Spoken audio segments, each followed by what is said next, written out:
Welcome to MTG Burgeoning, your channel for all things magic.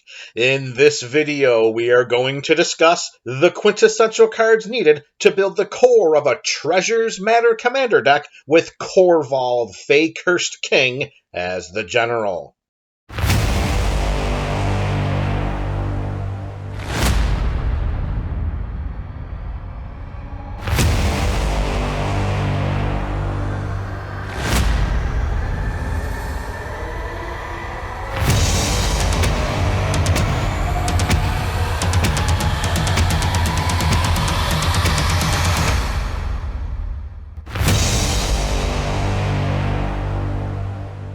Corvold, Fae-Cursed King, debuted as the front-facing commander option to the Savage Hunger pre-constructed Brawl deck from Throne of Eldraine. Corvold is a 4/4 Dragon Noble with flying for 2 Enjund colors. That's a black, a red, and a green mana. Whenever Corvold enters the battlefield or attacks, we sacrifice another permanent. Whenever we sacrifice a permanent, we put a +1/+1 counter on Corvold, and we draw a card. Our plan is crystal clear. We want to sculpt the core of this build to exploit our general's +1/+1 counter and card drawing ability. Our most versatile path for doing so is to inundate this build with treasure token producing spells and abilities, in addition to installing and benefiting from various treasure token synergies. As Corvold's power and toughness grows through its own +1/+1 counter delivery system, our general becomes a greater threat to one-shot an opponent with lethal commander damage. A feat made even easier with a steady stream of card drawing through Corvold. With our general's abilities, in addition to a host of other sacrifice synergies, our treasure token creating dynamic will out-tempo and out-resource our opponents on the path to imminent victory. We begin the core of this build with a slew of cards that create treasure tokens. Since this form of mana acceleration is the lifeblood of our sacrifice engine, we want to create as many of these tokens as frequently as possible, and in a variety of different ways. Whenever a land enters the battlefield under our control, Tireless Provisioner creates a food token or a treasure token. We can pay 2, tap, and sacrifice a food token to gain 3 life. Whenever another creature we control dies, Pitiless Plunderer creates a treasure token. At the beginning of our pre-combat main phase, Black Market Connections allows us to choose one or more of the following options. We create a treasure token and lose 1 life. We draw a card and lose 2 life. We create a 3/2 colorless shapeshifter creature token with Changeling and lose 3 life. At the beginning of our end step, Mahadi Emporium Master creates a treasure token for each creature that died this turn. Whenever Ancient Copper Dragon deals combat damage to a player, we roll our lucky d20, and then we create a number of treasure tokens equal to the result. Old Gnawbone removes luck from its token-producing equation, as whenever a creature we control deals combat damage to a player, we create that many treasures. Whenever a creature equipped by the Reaver Cleaver deals combat damage to a player or a planeswalker, we create that many treasure tokens. It also gives the equipped creature +1/+1 and trample. Bootlegger's Stash gives all lands we control the ability to tap to create a treasure token. For some one-and-done treasure token-producing spells, Big Score, Pirate's Pillage, and Unexpected Windfall draws us 2 cards and creates 2 treasure tokens. Seize the Spoils follows suit, but creates 1 treasure token instead of 2. As an additional cost for each of these spells, we must also discard a card. For some one-and-done burst treasure token-producing spells and effects, we add Brass's Bounty. It creates a number of treasure tokens equal to the number of lands we control. When Dockside Extortionist enters the battlefield, we create X treasure tokens, where X is equal to the number of artifacts and enchantments controlled by our opponents. Blood Money destroys all creatures, and for each non-token creature destroyed this way, we create a tapped treasure token. Although the core of this build has been treasure-centric so far, there is room for other sacrificial forms of fodder. Whenever a land enters the battlefield under our control, Tireless Tracker creates a clue token, for which we can pay 2 and sacrifice to draw a card. Whenever we sacrifice a clue, we put a +1/+1 counter on Tireless Tracker. At the beginning of each end step, if we have cast both a creature spell and a non-creature spell this turn, then Fae Offering creates a clue, a food, and a treasure token. Academy Manufactor takes up the token production several notches. If we would create a clue, food, or treasure token, we create one of each instead. This token delivery system can get out of hand very, very quickly in this build. Creating tokens is great. Utilizing spells and abilities to maximize the output of these tokens is even better. If we would create one or more treasure tokens, then Zorn creates those tokens plus an additional treasure token. Whenever we create one or more tokens under our control, both Parallel Lives and Doubling Season create twice that number of tokens instead. Chatterfang's Squirrel General continues this token doubling trend, except it creates those many tokens plus that many 1/1 green squirrel creature tokens instead. Doubling Season also doubles the number of counters we put on permanents we control. Corvald approves. Second Harvest is an instant speed, one-and-done potential win condition here. For each token we control, we create a token that's a copy of that permanent. This instantly doubles the number of tokens we control at any point during a game, and should be considered one of the most powerful cards in the core of this build. As we move closer and closer to the completion of this video, its value to us, and risk to our opponents, will become even more apparent. Speaking of risk, Primal Vigor provides Doubling Season-like abilities for each player at the table, and not just us. It doubles the number of tokens each player creates, and doubles the number of +1/+1 counters placed onto creatures they control.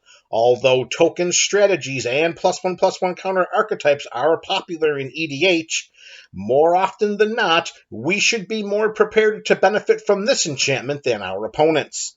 Still, caution must be exercised when considering the overall benefits of casting this spell. Since treasure tokens are the main focal point of our Corvold sacrifice theme, let's continue the core of this build with some treasure synergies. When Reign of Riches enters the battlefield, we create 2 treasure tokens. The first spell we cast each turn that a mana from a treasure was spent to cast it has Cascade, which means when we cast the spell, we exile cards from the top of our library until we exile a non-land card. We may cast it without paying its mana cost. We put the exile cards on the bottom of our library in a random order. Whenever one or more creatures we control deal combat damage to a player, Professional Facebreaker creates a treasure token. We can sacrifice a treasure token to exile the top card of our library, and we may play that card this turn. We create a treasure token when Kalain, Reclusive Painter, comes into play. Other creatures we control enter the battlefield with an additional +1/+1 counter on them for each mana from a treasure spent to cast them. Whenever a dwarf creature we control becomes tapped, Magda, Brazen Outlaw, creates a treasure token. She gives other dwarves we control +1/+0, and we can sacrifice 5 treasures to search our library for a dragon creature card and put it onto the battlefield. This dragon could be Goldspan Dragon, which gives treasures we control the ability to produce 2 mana of any color instead of 1 when they are tapped and sacrificed. It also creates a treasure token whenever it attacks or becomes the target of a spell. Note that this treasure-producing ability triggers when we target Goldspan Dragon with our spells as well. Now it's time to include some additional peripheral sacrifice benefits for the purposes of enhancing our sacrifice theme. When Skullport Merchant enters the battlefield, we create a treasure token. We can pay 1 and a black mana and sacrifice another creature or a treasure to draw a card. For a similar effect, Deadly Dispute draws us 2 cards and creates a treasure token. As an additional cost to cast this spell, we must sacrifice an artifact or a creature. Whenever we sacrifice a permanent, we put a +1/+1 counter on Jury, Master of the Review. When Jury dies, it deals damage equal to its power to any target. In this build, Jury easily could one-shot an opponent with its direct damage death trigger. When Ruthless Technomancer enters the battlefield, we may sacrifice another creature we control. If we do, then we create a number of treasure tokens equal to the sacrificed creature's power. We also may pay 2 and a black mana and sacrifice X artifacts to return target creature card with power X or less from our graveyard to the battlefield. X cannot be 0. Note that the Technomancer's ability requires the sacrifice of any artifacts and not specifically treasures. Our food and clue tokens also are options. The treasure token producing and recursive abilities of this human wizard make it a sneaky good addition for this build. Whenever any player sacrifices a permanent, Mayhem Devil deals 1 point of damage to any target, and Mazarek Kral Death Priest puts a +1/+1 counter on each creature we control. At the beginning of our end step, Braid's Arisen Nightmare provides us the option of sacrificing an artifact, creature, enchantment, land, or planeswalker. If we do, then each opponent may sacrifice a permanent that shares a card type with it. For each opponent who doesn't, that player loses 2 life and we draw a card. If we sacrifice one of our artifact tokens through Braid's ability, I sense that there are not many opponents that are willing to sacrifice their Mana Crypts, Soul Rings, or Arcane Signets. If we need another sacrifice outlet for our artifact tokens, in addition for a way to produce accelerated mana, then Krark Clan Ironworks is a consideration. If we sacrifice an artifact to it, we add 2 colorless mana to our mana pool. This colorless mana can be used to pay for the activation costs of our food and clue tokens prior to sacrificing them. As another option, we can sink this mana into Treasure Vault. We pay XX and sacrifice it to create X treasure tokens. Through this dynamic, we can use our food and clue tokens for mana to create treasure tokens through Treasure Vault. Now let's close out this video with a sampling of cards that synergizes with and enhances our artifact sacrifice theme. As we have demonstrated so far, we have the capability of creating a lot of artifact tokens. Let's benefit from this process further by including Reckless Fireweaver and Ingenious Artillerist. These 2 creatures deal 1 point of damage to each opponent whenever an artifact enters the battlefield under our control. It's only a matter of time before these same artifacts are leaving our side of the battlefield as well. Once more, let's benefit more from this process by including Nadir's Nightblade and Marionette Master. Whenever a token we control leaves the battlefield, Nadir's Nightblade has each opponent lose 1 life and we gain 1 life. Whenever an artifact we control is put into a graveyard from the battlefield, Marionette Master has target opponent lose life equal to Marionette Master's power. Through this human artificer's fabricate ability, when she enters the battlefield, we either put 3 +1/+1 counters on her or create 3 1/1 colorless servo artifact creature tokens. To maximize Marionette Master's life loss ability, we should choose to put the +1/+1 counters on her, especially if Doubling Season and or Primal Vigor are on our side of the battlefield. Corvald should be a lightning rod for attention. Providing various layers of security gives Corvald greater staying power on the battlefield. If we take the hexproof approach to protecting our general, then Swiftfoot Boots and Champion's Helm are the gold standards. The boots also gives equipped creature haste, while the helm gives it +2/+2. Note that the helm's hexproof enablement only applies to legendary creatures. Whisper Silk Cloak gives equipped creature Shroud and makes it unblockable. Note that Shroud prevents us from targeting equipped creature with our own spells and abilities as well. If the cloak is equipped to Korvold, then one-shotting an opponent for lethal commander damage should be as easy as Sunday morning. Speaking of one-shotting an opponent, we can pay 4 and tap Rogue's Passage to make target creature unblockable until end of turn. Trailblazer's Boots gives equipped creature non-basic land walk, while a creature equipped by Prowler's Helm cannot be blocked except by walls. Although there may be an occasional wall or 2 on the battlefield, finding an EDH player without any non-basic lands in front of them is a feat that is as rare as winter roses. These forms of unblockable enablement are perfect complements to the aforementioned Swiftfoot Boots and Champion's Helm.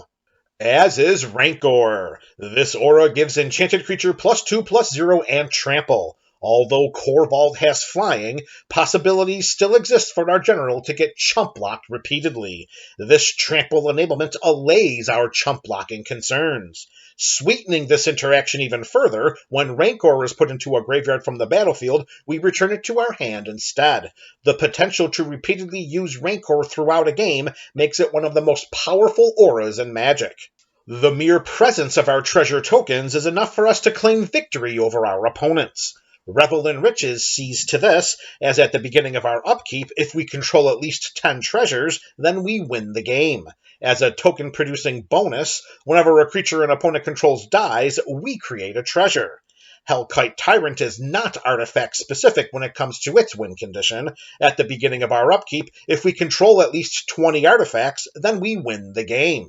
Whenever Hellkite Tyrant deals combat damage to a player, we gain control of all artifacts that player controls. Hopefully, we don't gain any long-lasting or venomous ill will as a result. This video provided a blueprint for building the core of a Treasures Matter commander deck with Korvold, Fae-Cursed King as the general. The cards showcased during this video are suggested options for crafting the thematic core of a Treasures Matter EDH deck, in addition to providing ways of optimizing this theme. Removal spells, disruption, ramp, and the land base can vary from build to build, and also are dependent on metagame preferences and availability. In building around videos like this one, these deck components are left in the hands of each individual deck brewer. If you found this video appealing, then be sure to check out our other building around videos through the playlist on your screen. Also be sure to check out our other deck building series, and don't forget to let me know your thoughts about the core of this Corvold treasure build in the comments section below. This is MTG Burgeoning, your channel for all things Magic.